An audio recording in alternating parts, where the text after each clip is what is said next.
తర్వాత యెహోషువ నాయకత్వంలో ఇశ్రాయేలును పాలు తేనెలు ప్రవహించే దేశానికి మరి దైవజనులైన మరి సాత్వికుడైన మోసే మరి యెహోషువను ఆశీర్వదించి అభిషేకించి పంపినప్పుడు దేవుడు కూడా యెహోషువకు తోడుగా ఉన్నాడు. దేవుడు కూడా యెహోషువతో మాట ఇస్తాడు, నేను నీకు తోడుగా ఉన్నాను, నీవు వారికి నాయకత్వం వహించన్నప్పుడు. అయితే యెహోషువ నాయకత్వంలో మరి ఎరికో అడ్డం వచ్చింది. యెహోషువ నాయకత్వంలో ఎరికో అడ్డం వచ్చినప్పుడు ఆ ఇశ్రాయేల్ దేశంలోని రాజు ఇశ్రాయేలీలు ఎరికోలో ఉన్నటువంటి ఇశ్రాయేలు వెలుపలికి రాకుండా పెద్ద మరి ఎరికో పట్టణం ద్వారానికి గట్టిగా తలుపు వేయబడిందంట. అక్కడ ఉన్న వాళ్ళు లోపలికి లేదు, లోపల ఉన్నవారు వెలుపలికి పోకుండా గట్టిగా ఆ ద్వార బంధాలను బిగించేశాడు ఆ ఎరికో పట్టణం అంతటి చుట్టూ. అయితే యెహోషువ వారిని విడిపించాలని, వారిని మరి పాలు తేనెలు ప్రవహించే దేశానికి నడిపించాలని వారిని కోరుకున్నప్పుడు దేవుడైన యెహోవా యెహోషువతో మాట్లాడుతూ అంటున్నాడు, నీ ఊరక నిలిచిండి చూడు, యుద్ధము యెహోవాదే. అయితే ఆయనకు చెప్పాడు, మీరు ప్రార్థన చేయండి, మీరు ఎరికో గోడల చుట్టూ 7 సార్లు ప్రదక్షిణం చేయండి. 7 సార్లు కేకలు వేస్తూ ప్రదక్షిణం చేస్తే ఎరికో గోడలు కూలిపోతాయి. మాటలకు కోటలు రాలు అని మన పెద్దోళ్ళు అంటారు. కానీ ఇక్కడ నిజంగా దేవుణ్ణి స్తుతిస్తూ ఉంటే, దేవుణ్ణి ఆరాధిస్తూ ఉంటే, దేవుణ్ణి గణపరుస్తూ ఉంటే, దేవుని మహిమపరుస్తూ 7 రోజులు ఈ అధ్యాయం అంతా 7 మంది యాజకులు, 7 మంది 7 రోజులు 7 బూరలు మరి ఈ అధ్యాయంలో ఉంటున్నాయి. అయితే ఈ 7 సంఖ్య సంపూర్ణమైన సంఖ్య. అందుకే 6 దినాలు మీరు పని చేయండి, 7వ దినమున విశ్రాంతి, పరిశుద్ధ దినం, ప్రభువును ఆరాధించే దినం. కానీ ఇక్కడ 7వ దినమున మరి యెహోషువతో దేవుడు తెలియజేస్తున్న మాట, మరి 7 సార్లు మీరు ఆ ఎరికో గోడల చుట్టూ తిరిగితే మీరు ఏమి చేయనవసరం లేదు. గోడలు కత్తులు పట్టుకునే అవసరం లేదు, గడపాలను పట్టుకునే అవసరం లేదు, పారలు పట్టుకునే అవసరం లేదు. మీరు ఊరుకనే ఆ ఇశ్రాయేల్ జనాంగం అంతయు ఆ యెహోషువ నాయకత్వంలో మరి మనం చూస్తుంటున్నాం. 18వ వచనంలో 16వ వచనంలో వారు 7 మార్లు పట్టణం చుట్టూ తిరిగి 7వ మారు యాజకులు బూరలు ఊదగా యెహోషువ మనకు ఇలాగ ఆజ్ఞించను, కేకలు వేయడి, యెహోవా ఈ పట్టణమును మీకు అప్పగించుచున్నాడు. దేవునికి స్తోత్రం. మీరు కేకలు వేయాల ప్రాతకాలం. మరి కేకలు వేస్తే ప్రాతకాలపు కేకల దేవుడు వింటాడు. కనుక మరి జూమ్ కార్యక్రమంలో మనం ప్రార్థన చేస్తున్నాం, మన ప్రార్థనలన్నిటికీ కూడా జవాబు దయచేస్తాడు. కాబట్టి మనుషులను నమ్ముకున్నట కంటే, అయిన వారిని నమ్ముకున్నట కంటే, అధికారులు నమ్ముకున్నట కంటే యెహోవాను ఆశ్రయించుట ఎంతో మేలు.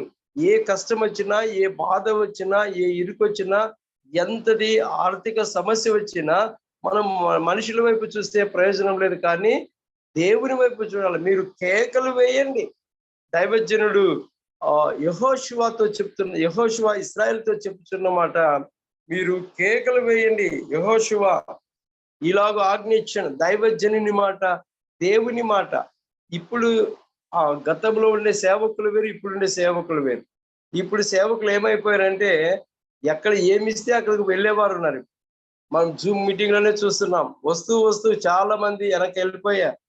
వస్తూ డబ్బు కొరకు వెనక్కి వెళ్ళిపోయారు. పండగకి ఏమీ లేదు, ఆ తర్వాత నాకు ఆర్థిక సమస్య సహాయం చేయలేదు అనే వాళ్ళు ఉన్నారు. కానీ కేకలు వేసే ఈ జూమ్ లోనికి రాలేదు. ప్రార్థన చేసి ఈ జూమ్ మీటింగ్ లో పాల్గొని దేవుని కృపకు పాత్రులై ఆశీర్వదించబడాల్సిన వారు వెనుక వెళ్ళిపోయారు. కానీ యెహోషువ అక్కడున్న జనాంగానికి చెప్తుంటే వారు దైవజనుని మాట విన్నారు, దేవుని సేవకుని మాట విన్నారు. మీరు కేకలు వేయండి, యెహోవా ఈ పట్టణమును మీకు అప్పగించుచున్నాడు. దేవునికి స్తోత్రం. కేకలు వేస్తే దేవుడు పట్టణాలనే మనకి ఇస్తాడంట. కాబట్టి ఈ పట్టణమును, దీనిలో ఉన్నది యావత్తును యెహోవా వలన శపింపబడినది. ఒకవేళ ఈ పట్టణము పడిపోయిన తర్వాత దీనిలోనిది బంగారమైనను, వెండైనను, ఇత్తడైనను, ఇనుమైనను తీసుకునొద్దండి. ఎందుకు? ఇది శపితమైనది, ఇది పాపంతో కూడుకున్నది, ఇది అక్రమంతో కూడుకున్న పట్టణం. ఈ పట్టణంలో జరుగుతున్నదంతా కూడా భయంకరమైన పాపము. కనుక ఈ ఎరికో ఈ ఎరికో మరి శపింపబడిన పట్టణం కనుక అక్కడ ఉన్నటువంటి పరిశుద్ధులను విడిపించడానికి మీరు కేకలు వేయండి, ఆ గోడలు పడిపోతాయి, వారిని తీసుకొని వెళ్ళండి అని చెప్పారు. ఈ ప్రాతకాల సమయంలో ఆ ఎరికో మనకు బాగా పరిచయమైన వాక్యమే. ఒకడు ఎరికో నుంచి యెరూషలేమునికి దిగి వస్తుంటే అక్కడ దొంగలు ఏం చేశారు, అని పట్టుకొని అతని దగ్గర ఉన్నదంతా దోచుకొని అతని కొట్టి కొర ప్రాణంతో విడిచి వెళ్ళారు. అలాంటి భయంకరమైన మనుషులు, అలాంటి దుర్మార్గులు, దొంగలు ఆ యెరికోలో ఉన్నారు. ఈ ప్రాతకాల సమయంలో ఈ యెరికోలో ఉన్నటువంటి ఈ ప్రజలను విడిపించడానికి దైవజనుడైన యెహోషువని ఎన్నుకొని యెహోషువతో చెప్తున్న మాట, మీరు కేకలు వేయడి, యెహోవా ఈ పట్టణమును మీకు అప్పగించుచున్నాడు. యెహోవా మీకు దేవుడే గాని మనుషులు కాదు, రాజులు కాదు, అధికారులు కాదు ఇచ్చేదని చెప్పి ఆయనకు చెప్పాడు. అయితే ఆ యెరికోలో ఒక సహోదరి ఉంది, ఒక ప్రేమ కలిగిన తల్లి ఉంది. ఎవరు ఆమె అంటే రహాబను వేశ్య. ఈ రహాబను వేశ్య ఆ యెరికోను వేగులు చూచడానికి వచ్చినటువంటి వారిని ఏం చేసిందంటే, ఆమె తమ గృహములో దాచుకొని మరి యొక్క మార్గము గుండా దాటించింది. మరి యొక్క ద్వారం కిటికీ గుండా వారిని దించి ఆ యెరికోను దాటించింది. కారణం ఏంటంటే, ఆ యెరికోలో ఉన్న వారు ఆ వేగు చూడడానికి వచ్చిన వారిని కూడా భయంకరంగా హింసించాలని, పాపం చేయాలని వారు పరిగెత్తుకుంటూ వచ్చారు. అయితే ఆ వేశ్య దైవజనులు వీళ్ళని చెప్పి వారిని దాచి మరి యొక్క మార్గం కూడా వెళ్ళగొట్టినందుకు ఆమెకి ఏం దొరికిందంటే రక్షణ దొరికింది. దొరికిందంటే విడుదల దొరికినట్టు. ఆ యెరికోలో ఉన్నట్టు ఆ వేశ్య, ఆ కుటుంబం ఒక్కటే రక్షించబడింది. కారణం ఏంటంటే దైవజనులను లోపలికి తీసుకొని వారికి భోజనం పెట్టి వారిని ఆ యెరికో వారి చేతిలో నుంచి, యెరికోలో ఉన్నట్టు దుర్మార్గుల చేతిలో నుంచి ఆమె కాపాడి మరొక మార్గంన ఆ వేగులు వారిని పంపించినందుకు గాను పోతూ ఏమందంటే, అయ్యా మరి ఈ పట్టణం నాశనం అవుతుందని చెప్తున్నారు కదా, మరి మమ్మలను మా కుటుంబాన్ని రక్షించడానికి ఏదైనా ఒక ఆనవాలు దయచేయంటే వారు చెప్పారు, ఒక ఎర్రని తొగురు దారము, ఈ తొగురు దారము నీ కిటికీ కట్టుకో, సంహారకుడు నీ కుటుంబం మీదకి రాకుండా దాటిపోతాడు అని చెప్పినప్పుడు ఆ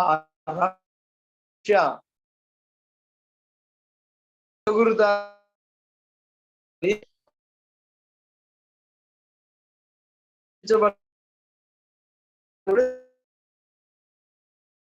బంధువులు కానీ ఇరుగు వారు కానీ అని చెప్పినప్పుడు ఆమె అలాగే చేసిన తర్వాత ఆ వేశ్యకు ఆ ఎర్రని తొగురు దారం వలన రక్షణ దొరికింది, విడుదల దొరికింది. కనుక ఈ ప్రాతకాలం ఆ యెరికో గోడల చుట్టూ ఆ యొక్క దైవజనుడు యెహోషువ అలాగే ఇశ్రాయేల్ జనాంగం కేకలు వేస్తూ తిరుగుతూ ఉన్నప్పుడు మన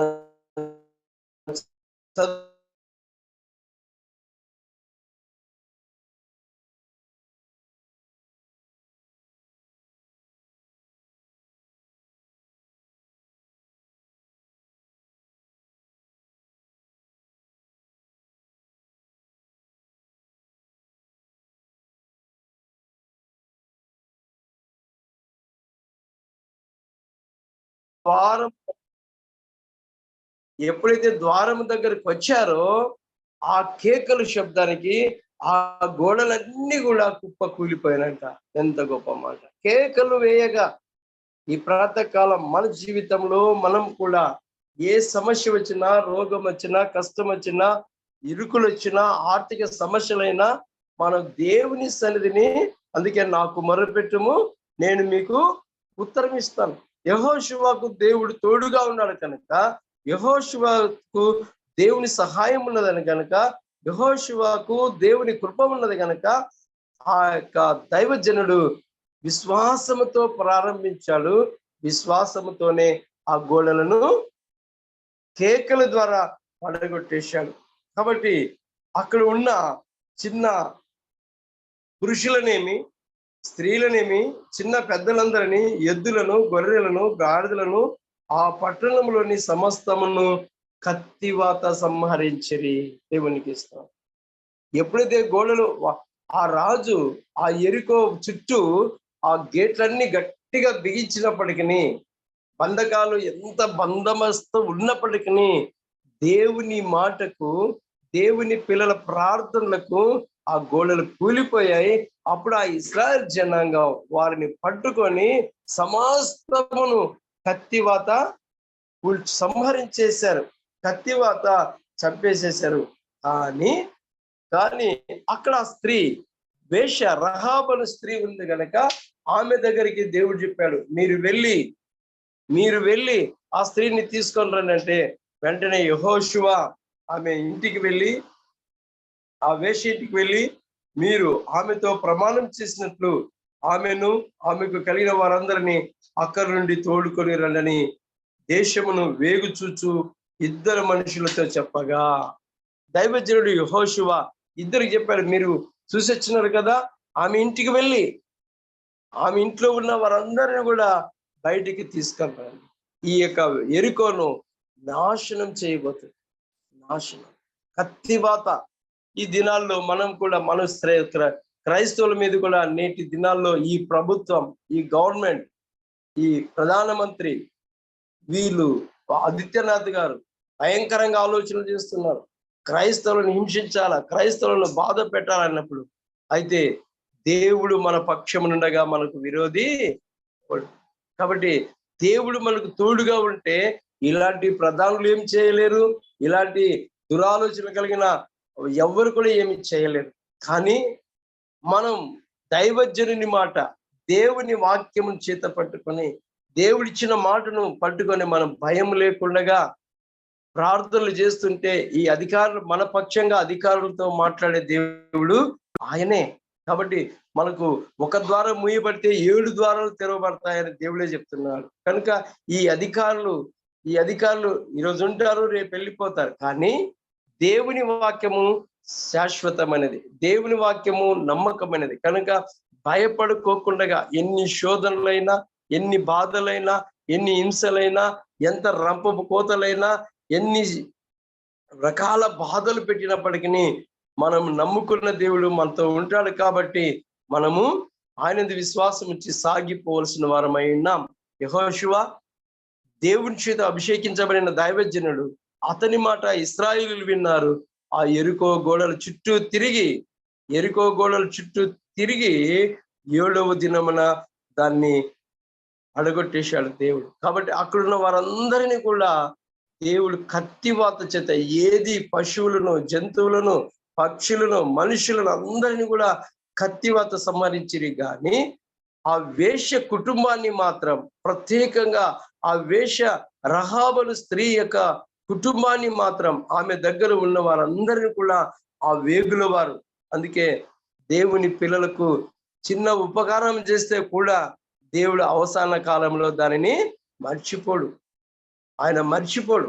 కాబట్టి ఆ చిన్న ఆమె ఏమీ చేయలేదు, రక్షణ పొందలేదు, మారుమనసు పొందలేదు, బాప్తిసం తీసుకోలేదు. కానీ దేవుని పిల్లలని నమ్మి చిన్న సహాయం, భోజనం పెట్టింది, ఆ యెరికో యొక్క శత్రువుల చేతుల నుంచి వారిని కాపాడింది, మరొక ద్వారం కూడా బయటికి పంపించేసింది. ఆ ఇంటికి భయంకరమైన శాపం నుంచి కూడా తప్పించబడింది. ఆమెతో పాటు ఆమె కుటుంబం వారందరినీ కూడా రక్షించుకున్నది. కనుక ఈ ప్రాతకాలం మన జీవితంలో మనం మరి ఆత్మీయ జీవితంలో ఎదిగిపోతున్నప్పుడు ప్రతినిత్యం ప్రాతకాలం కేకలు వేస్తున్నాం, ప్రార్థిస్తున్నాం. మన ప్రార్థన మనులకు దేవుడు ఇంతవరకు నిజంగా ఆ ఎంబీ యొక్క గోడలు పడగొట్టేశాడు దేవుడు. ఎంబీ మెడికల్ సెంటర్కి ఉన్నటువంటి గోడలు, ఎంబీ ఆస్తులను కూడా దేవుడు కాపాడాడు. నేటి దినాల్లో ఇలాంటి యెరికో పట్టణస్తులు ఎంతో మంది మేమే జీసీ పెద్దలమని రకరకాలుగా చెప్పుకుంటూ సన్మానాలు చేసుకుంటున్నారు. కానీ దేవుడు వారిని పడగొట్టి నమ్మకమైన వారికి, మోసే నమ్మకమైన యెహోషువకు చేతులుంచి, తన ప్రాణం పోతున్న సమయంలో యెహోషువ మీద చేతులుంచి దీవించి ఆ అధికారాన్ని ఆయనకి ఇచ్చి వెళ్ళాడు. యెహోషువ నమ్మకంగా పనిచేస్తూ దేవుని మాట, దేవుని యొక్క మాటలు వింటూ దేవుని మాట ప్రకారం నడుచుకుంటూ వెళ్ళాడు కనుక ఆ భయంకరమైన ఎరికో గోడలను కూల్చివేశాడు. మరొక మాట, 7 మార్లు మరి నయమాన్ రాజు కుష్ఠరోగి అయితే దైవజనుడు చెప్పాడు. ఇంకా అంత దూరంలో వస్తూ ఉండగానే ఏం చెప్పాడంటే ఆ గెహాజీతో, నీవు వెళ్ళి అతనికి మరి మన ఊరి బయట ఉన్న ఆ నదిలో, ఆ ఎరికో నీళ్ళలో మునగమని చెప్పినప్పుడు ఆ నీళ్లు మరి మురికి నీళ్లు, ఆ నీళ్లు ఊరి బయటకు వచ్చే నీళ్ళు, ఆ నీళ్ళలో మునగమంటే ఆయన ఏం చేశాడంటే, నేను రాజుని, నేను ఈ నీళ్ళలో మునగను అని చెప్పి గర్వంతో అహంకారంతో తిరిగి వెళ్ళాడు. ఏం చెప్పాడు ఆయన? 7 మార్లు మునుగమను, బాగైపోతుందని చెప్తే ఆయన తిరిగి వెళ్ళిపోయాడు. అయితే తిరిగి వెళ్ళిన తర్వాత మరి భార్య అక్కడ చిన్న పాప ప్రేరేపించి మరలా పంపించినప్పుడు అతను కూడా 7 మార్లే కదా మునుగుదామని చెప్పి మునగడానికి వచ్చాడు. మునుగుతున్నప్పుడు ఒక్కసారి మునిగాడు, ఏమీ బాగా కాలేదు, ఎక్కడా ఏమీ స్పందన లేదు. రెండవసారి మునిగాడు, ఏమీ కాలేదు. మూడవసారి మునిగాడు, ఏమీ కాలేదు. చివరికి 7వసారి మునిగి లోపల చూసుకుంటున్నాడంటే ఏమైనా జరుగుతుందేమని. కానీ అల్ప విశ్వాసి, నీవెందుకు సందేహిస్తావు అని ఆ మాట అక్కడ నెరవేరుతుంది. లోపల నుంచి మునిగి తిరిగి లేస్తా ఉన్నప్పుడు ఆయన శరీరం మీద ఉన్నటువంటి కుష్ఠరోగం అంతా కూడా ఏమైపోయిందంటే బాగైపోయింది. కారణం దేవుని మాటకు లోబడితే ఎటువంటి కష్టమైనా, ఎటువంటి బాధైనా, ఎటువంటి శోధనైనా, ఎటువంటి వ్యాధైనా దేవుడు స్వస్థపరచడానికి సిద్ధంగా ఉంటున్నాడు. వెంటనే 7వసారి మునిగి లేస్తున్నప్పుడు ఆ రోగమంతా బాగై పసి పిల్లవాని దేహంలాగా మారింది. ఎంత అద్భుతమో! ఈ ప్రాతకాల సమయంలో 7 అనే మాటకు చాలా విలువైంది కనుక 7వ దినం నేటి దినాల్లో మనకు పరిశుద్ధ దినంగా, విశ్రాంతి దినంగా దేవుడు ఇచ్చాడు. ఆ దినాన్ని నీవు పరిశుద్ధంగా ఆచరించు, మిగిలిన 6 దినాలు నీ కార్యాలన్నీ కూడా సఫలమవుతాయి. నీవు చేసే పనులన్నింటిలో దేవుడు నీకు తోడుగా ఉంటాడు. నీ చేసే పనులన్నింటిలో దేవుడు నీకు సహాయం చేస్తాడు. కనుక ఈ ప్రాతకాలం 7 దినాలు ఇశ్రాయేలు జనాంగం ఎరికో గోడల చుట్టూ తిరిగారు. ఆ కేకలకు ఎరికో గోడలు కూలిపోయాయి. 7 సార్లు ఆ నయమాన్ రాజు మునిగాడు.